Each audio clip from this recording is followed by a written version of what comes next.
Uma veste de marfim, perfumada de jasmim e de broada de renda.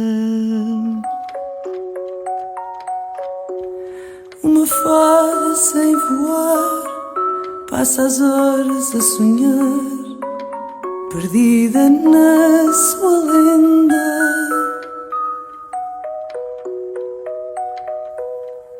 Um fato de alecrim. E por qualquer razão descobri. Pronto, eu até descobri o fato tarde, não tinha ligações. Já tinhas 24 anos? Sim. Reza a lenda que foi através da Beatriz da Conceição. E foi. E que de repente foi epifania. Mas foi mesmo? Foi mesmo. O fado não te dizia nada antes? Não, eu conhecia de ouvido e de passagem na rádio os temas mais famosos da Amália e do Carlos do Carmo, mas isso não é saber. O que é que tu cantarolavas antes de... Nas festas de anos cantava, e nas festas da escola cantava o Sérgio Godinho, cantava o Jorge Palma, cantava a Joan Baez, o Bob Dylan. Estavas muito bem acompanhada. Estava, não, e sempre tive sorte. E de repente percebeste que havia ali qualquer outra coisa que te mexia. Senti muita vergonha de uma arte musical como aquela, que só havia em Portugal, e eu não fazia ideia que aquilo existia assim como uma arte com aquela antiguidade, com aquela... E por isso não quiseste só ouvir, quiseste mesmo investigá-lo. Mesmo, e andei um ano que não cantei. Andei um ano a percorrer as casas de fado todas, a ouvir os discos todos que a Beatriz da Conceição dizia. Pelo caminho casei-me com o Camané, que também era fadista. Sim, a minha vida tornou-se só fado. Sim. Porque isso também é uma característica minha. Quando me encanto, dedico-me... És obsessiva. Obsessiva no bom sentido. Sim, e muito compulsiva. Exato. E sou isso, como, por exemplo, agora estou a ler um livro qualquer que de repente bate por aí. Não é sempre, senão morria de overdose, como diria outro.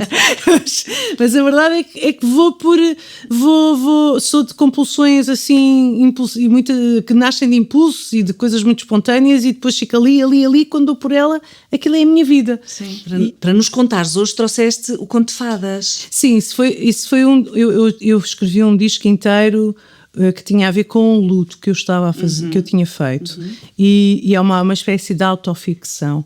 Quando se ama loucamente, eu não me Sim, disco, que baseei-me na obra da Maria Gabriela Lençol, que foi a escritora que me ajudou a sair desse luto, e depois, a partir de frases dela, construí, e uma das coisas que construí foi o Conto de Fadas, que é uma letra... Que é quase é um fado meets caixinha de música. É uma letra um bocadinho que podia ser até uma canção de embalar para uma criança, podias embalar um bebê assim, eu acho isso muito bonito. E porquê que quiseste evidenciar esta?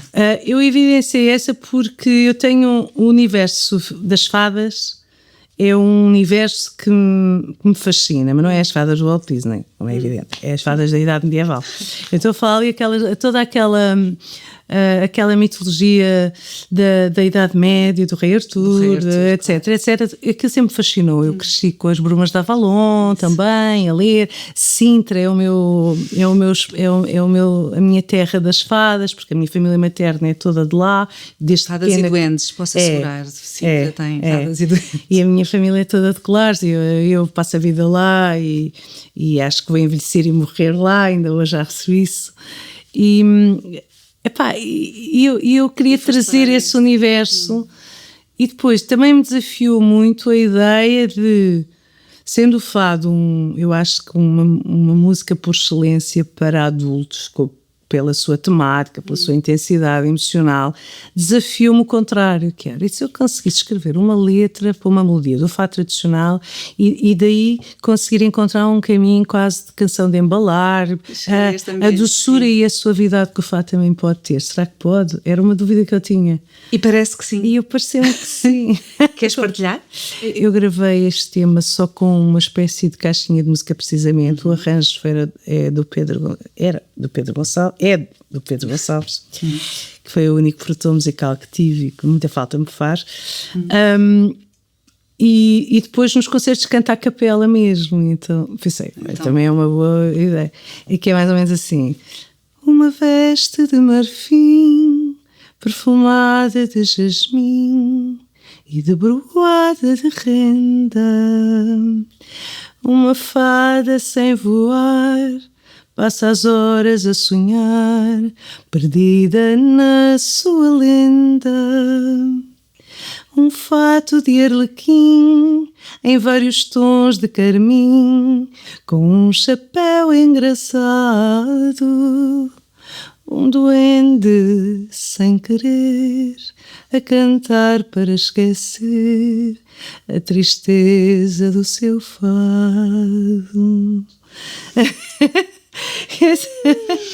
Que embalo bom, obrigada. É fado tradicional. Pois é, mas a letra não é nada tradicional. Não, é até...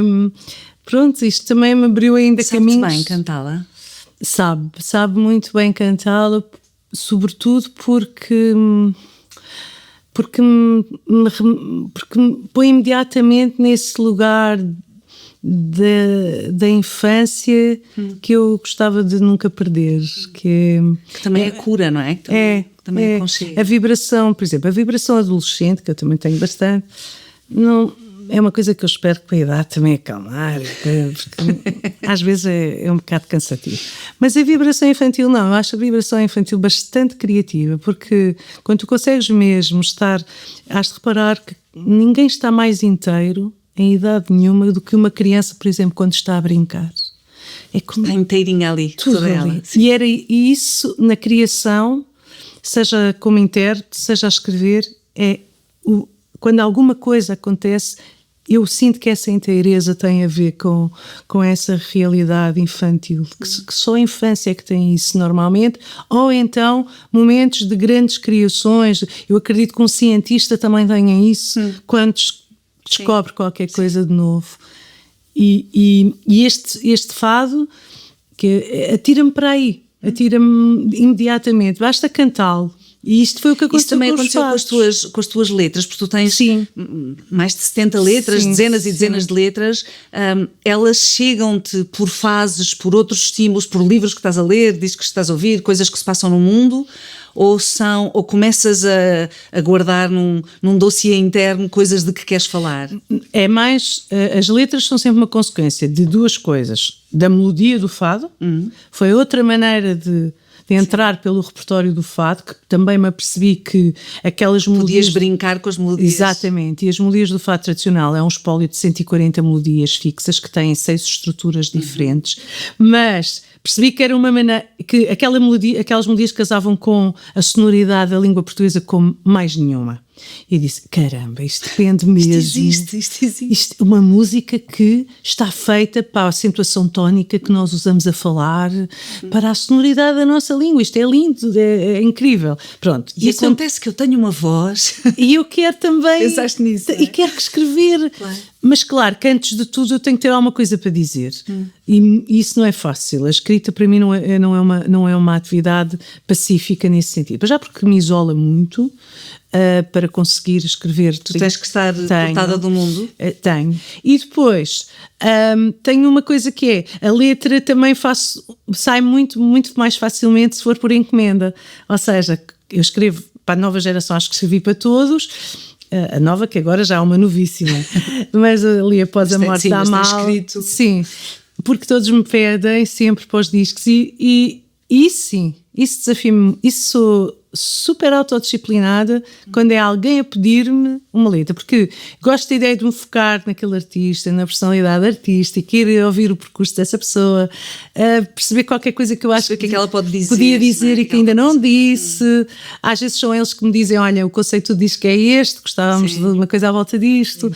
E a sonoridade da música, das palavras, quando se junta com a melodia no fado, é assim uma coisa mesmo transcendente e muito... A mim dá-me sempre, alimenta-me sempre uma fantasia qualquer, é quase surreal, porque tudo, a palavra torna-se visão.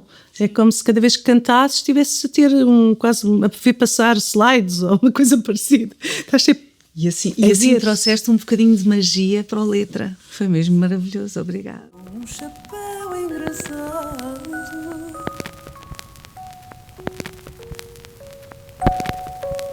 um duende sem querer a cantar para esquecer a tristeza do seu fado.